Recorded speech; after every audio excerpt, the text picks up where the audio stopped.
Hi, family. Welcome to chapter 3. Just a quick review.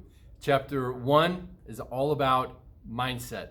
So, if you haven't conquered that, if you don't have specific goals laid out with a plan of attack, I will go back and watch chapter 1. Chapter 2 is all about taking care of your spines. Make sure you've gotten into a daily habit of doing your home care. And chapter 3 is everybody's favorite, food. Friends and family, I cannot tell you how many times I've heard this statement.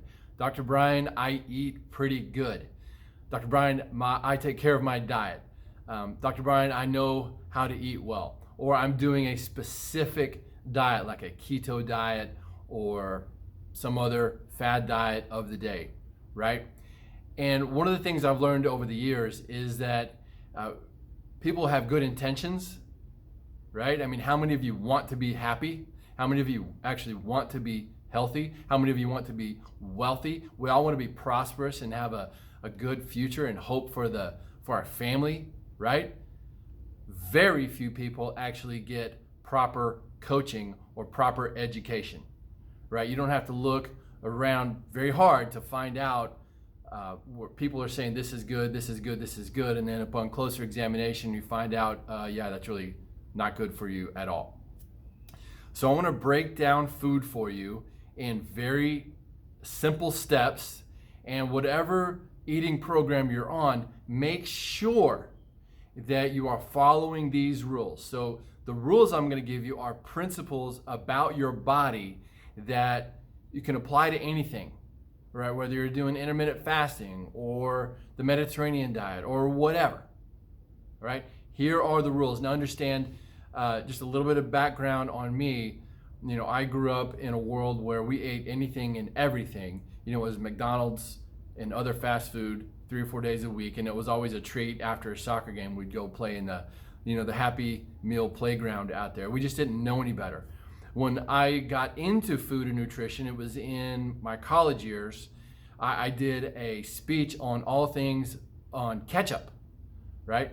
So I went through the list of ingredients in this ketchup, and one of the first ingredients was sugar. And that's when I started realizing a lot of things we consider food are actually not food. They're a bunch of chemicals smashed together and then presented to us. And if you look around, really, how is the health of this country doing? It's poor. Our children's health is poor. We consistently rank as a country lower on the scale of industrialized nations, regardless of how many diets we have, regardless of what the ADA says, the FDA, all of these people that seem to have authority over our diet and nutrition in this country, we are a miserable failure. It's all going to come down to you and understanding these principles. So I had to yank myself out of that eating style, and one way I did that was understanding how our physiology works. So instead of looking at you like maybe you need to lose weight or you've got X, Y, and Z condition, I'm going to tell you how your body needs to process nutrients. Number one, biggest offender. Okay, so depending on the guru that you talk to, they may say, oh, this is the biggest offender, this is the biggest offender. But I think if collectively we all got in a room, we could all come to an agreement and an understanding that we eat way too many carbs or / sugars, and the carbs that we do eat are all junk. Most of them is junk. Bread, pastas, rice, chips, crackers, anything that's on a shelf that is that highly processed, the floury type of stuff, all that goes right into your body. And the second that it hits your tongue, or the second that it hits your children's tongue, your saliva starts converting all that down into simple sugar, right? So you're literally, we are pouring bags of sugar down our throat each and every day, and you can't survive that way. Your cells don't survive that way. You build all kinds of diseases. It doesn't have to be first, but it needs to be a big step in this process, is radically eliminating what I call crappy carbs. Now, there are very healthy carbs, like veggies are technically a carb. Sweet potatoes if you're already healthy, right? But the vast majority of you out there watching this and your friends and family, you know that you eat too many carbs. This obviously includes alcohol, desserts, the obvious things, candy and that kind of thing. So if you're going to do those things, in your game plan, plan on having a vacation day or a cheat day once a week, maybe a Saturday, right? And just do your best to go 6 days, then 1 day cheat day. And what you'll find if you plan that out, and some people you may have to do 2 cheat days a week, but what you'll find is that on those days that you're not cheating, when you're actually behaving, you'll start to feel the effects of behaving, and then you won't want to take a vacation meal as often. So plan that out. Getting back to the mindset, without a plan, plan to fail. You're going to have to plan this out. If you wait till you're hungry to make a decision, it's too late, right? If I wait till I'm hungry, I'm going for pizza and beer, right? So plan it out. I'm doing a big juice thing right now. I go through things like this every year with great results, and I'm reaching my goals just like I'm telling you guys to reach your goals. Okay, so cut out the carbs. Number 2 is clean up the meats. Clean up the meats. And number 3 is clean up the fats. Okay, so a lot of times those go hand in hand. If you are an animal eater, an example of a bad meat or a bad protein or a bad fat is something like a fast food meat.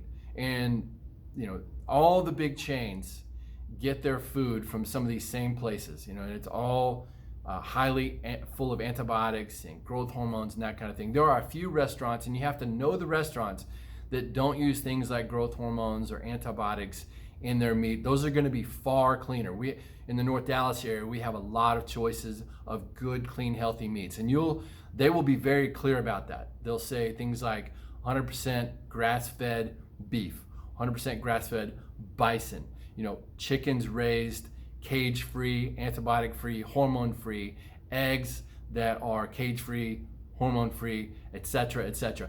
One of my favorite meats and protein fat combination is a wild-caught Alaskan salmon, that sockeye salmon. Oh, it's so good. Avocados are an example of a fantastic fat, while peanuts are an example of a non-healthy fat. And if you care to get into the physiology of how your body processes fats, you can look into the omega-6 to omega-3 ratio.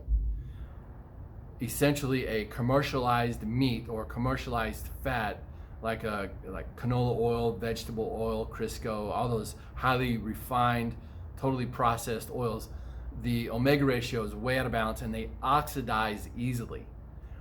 All that means is they stick to your arteries. It causes inflammation in your body. So learning what a good healthy fat is, learning what a good healthy protein or meat is. We have handouts on this up front, but those are your 3 changes to start making. And if you just could change one, start cutting out the carbs. We eat way too many. Our children eat way too many. Start getting away from them. I eat very few nowadays. Same with my wife. And the carbs that we do eat are way up on the healthier end of things. Like I had some organic, right out of a garden, an organic garden, new potatoes yesterday. So it was non-GMO. Man, they were so good. I ate them raw. I just dipped them in a little sea salt. Believe it or not, that actually tastes good. Once you start down this road, once you plan it out, and that's what I want to finish on. A key to success is thinking long term. What do you want 80 to be like? What do you want 70 to be like? Do you want a functioning brain or do you want a malfunctioning brain? Do you want a heart that works or do you want a heart that's not working? Think on those terms, what that would do to your family. Do you want to be here for your kids, your grandkids, and your great-grandchildren? That's how somebody stays motivated. And lastly, motivation is not permanent. But as Zig Ziglar says, neither is bathing. But I recommend you do that regularly. You have to motivate yourself regularly. So getting up in the morning, getting back to mindset, getting up in the morning, having a daily routine where you're focusing, you're watching or listening or reading inspirational things. Don't just read the junk of the day, the mainstream media and that kind of thing. Inspire yourself daily. Look at your goals daily. If you don't have a goal, if you can't recite your goals, that would be first. Sit down, write those out. What do you want? Then make a plan, get the right information, and go for it. This is Dr. Hooten. Signing off. Remember, we've got the handouts for you up front if you need it. Ask us. You're not going to over email us. If you have any questions about nutrition, if I don't know the answer, I'll be surprised, but I can certainly find it for you quickly. Love you guys. Remember, drugs are bad. God is great, and so are you.